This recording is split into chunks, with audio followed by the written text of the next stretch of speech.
Assalamualaikum warahmatullahi wabarakatuh. Perkenalkan, nama saya Rizal Amir, NIM 42, jurusan Teknik Mekatronika. Di sini saya akan menjelaskan tentang Artificial Neural Network.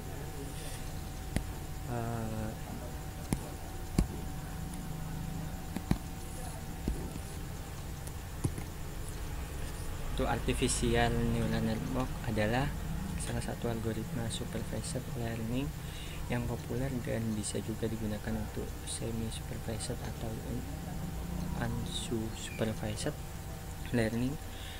Artificial Neural Network atau yang dikenal dengan ANN ini menghasilkan model yang sudah dibaca dan dimengerti oleh manusia karena memiliki banyak layar atau kecuali single perceptron dan sifat non-linear. Untuk cara kerjanya dapat dianalogikan sebagaimana halnya manusia belajar dengan menggunakan contoh atau yang disebut dengan supervised learning. Pada neural network, penyesuaian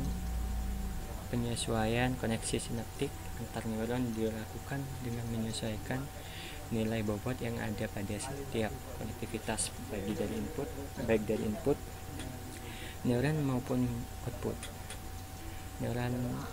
Neural network memproses informasi berdasarkan cara kerja otak manusia. Dalam hal ini, neural network terdiri dari sejumlah besar elemen pemrosesan yang saling terhubung dan bekerja secara paralel untuk memecahkan suatu masalah tertentu. Bisa disimpulkan di sini seperti cara kerjanya seperti manusia, ya, memiliki cara kerja otak seperti manusia.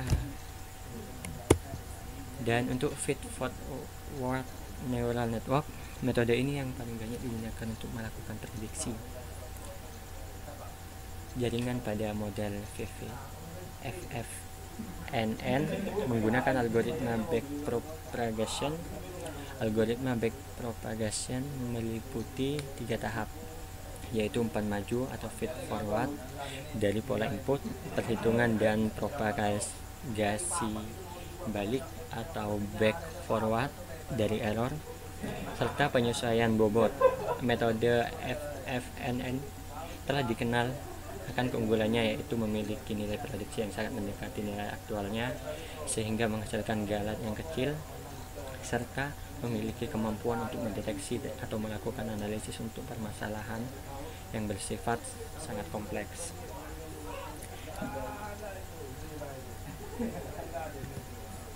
Nah, selanjutnya arsitektur feed forward neural network.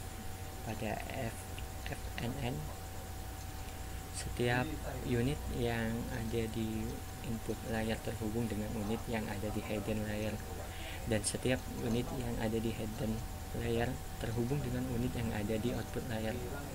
Jaringan saraf tiruan FFNN terdiri dari banyak lapisan, yaitu yang pertama lapisan masukan atau input layer, yang kedua yaitu lapisan tersembunyi atau hidden layer, yang ketiga lapisan keluaran atau output layer.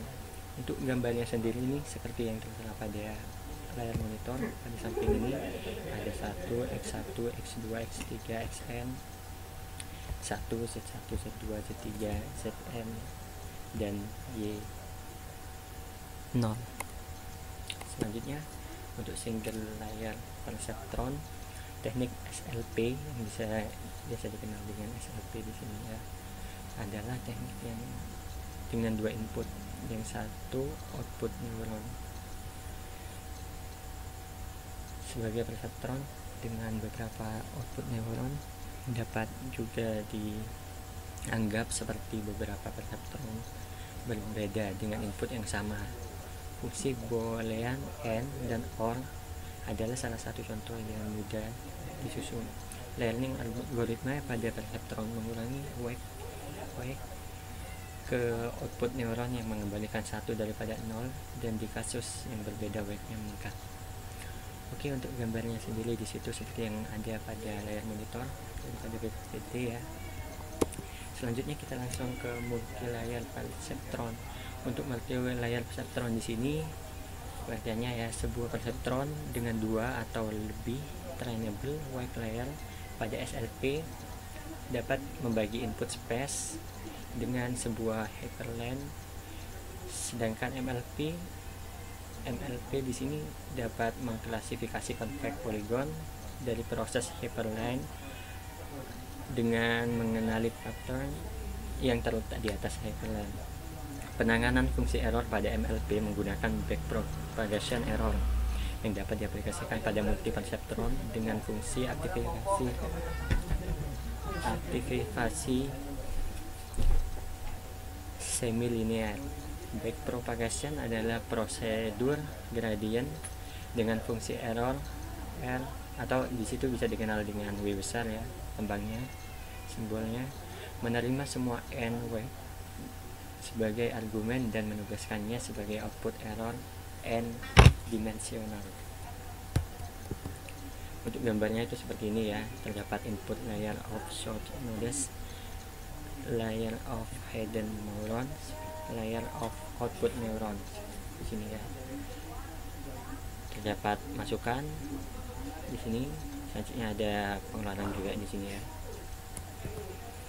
Selanjutnya deep neural network. Untuk deep neural network ini dikenal dengan DNN, yang memiliki arti artificial neural network yang memiliki banyak layer. Pada umumnya deep neural network memiliki lebih dari 3 layer. Input layer N lebih besar dari 2 hidden layers dan output layer. Dengan kata lain adalah MLP dengan lebih banyak layer. Cara melatih deep neural network salah satunya dapat menggunakan backpropagation. Deep network terdiri dari banyak layer dan synapse wake. Karenanya estimasi parameter susah dilakukan. Keuntungan utama deep learning adalah mampu merubah data dari non-linear separable menjadi linear separable melalui serangkaian transformasi atau hidden layers. Dan untuk gambarnya seperti yang tertera pada layar monitor. Dan selanjutnya teknik regularisasi pada ANN cukup straightforward seperti regularisasi pada model linear.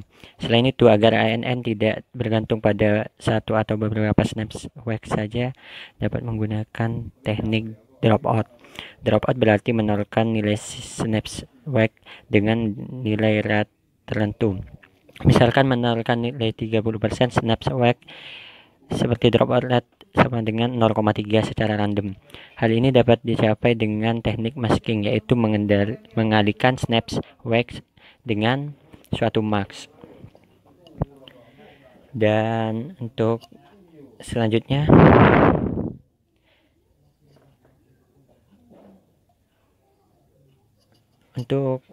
di sini studi kasus ya.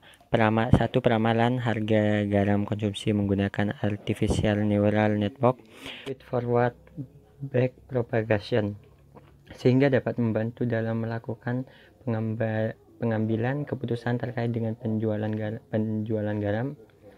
Yang kedua, sistem pendeteksian dini krisis keuangan Indonesia dengan pendekatan model-model feed forward. Pendekatan neural network belum begitu luas digunakan dalam kasus krisis keuangan di Indonesia ini. Namun hasil dari penelitian sebelumnya menunjukkan akurasi peramalan secara umum lebih baik dari model logit atau probit dan model sinyal.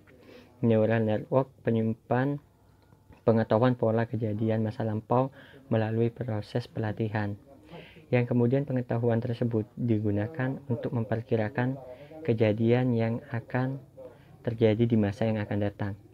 Sekian penjelasan dari saya, kurang lebihnya mohon maaf. Sekian dan terima kasih. Wassalamualaikum warahmatullahi wabarakatuh.